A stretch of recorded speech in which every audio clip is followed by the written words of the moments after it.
চাকরির উপর নির্ভরতা কমাইতে হবে। এই যে পড়াশোনা করে ডিগ্রি অর্জন করে অনার্স মাস্টার্স করে টাই লাগায় ফুলবাবু হয়ে এসির বসে অফিস করতে হবে, এটা ছাড়া দুনিয়ার আর কোনো কিছুই আমার করা যাবে না, এই মাইন্ডসেটটা হচ্ছে কলোনিয়াল মাইন্ডসেট। এটা ব্রিটিশরা আমাদের মধ্যে ইনপুট করে দিয়ে গেছে। তারা আমাদেরকে বলে দিয়ে গেছে চাকরি, তোরা আমাদের চাকরি করবি, ব্যবসা করবি তো আমরা করব। ফোর্ট উইলিয়াম কলেজ প্রতিষ্ঠা হওয়ার পর সেখানে ব্রিটিশদের কাছে ওই উচ্চ বর্ণের হিন্দু যারা, তারা 100 ইংরেজি শব্দ, 200 ইংরেজি শব্দ শিখতো, শিখে একটা সার্টিফিকেট নিত যে এই ব্যক্তি শ্রী শ্রী অমুক, এই ব্যক্তি 200 ইংরেজি শব্দ জানে। সার্টিফিকেট, পড়াশোনা করবে, সার্টিফিকেট নেবে, এটা দেখায় চাকরি নেবে। বুঝা গেছে?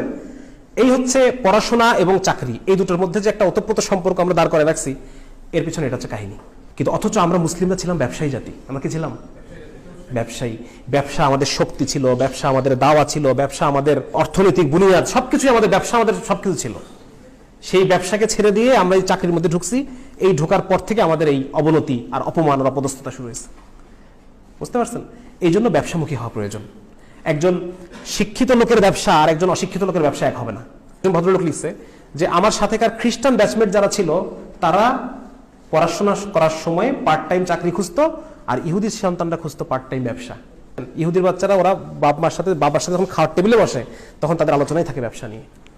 কোনো ব্যবসাকে ছোট মনে না করে আমাদের এই ভার্সিটি বয়স থেকে আমাদের স্বাবলম্বী হওয়া প্রয়োজন।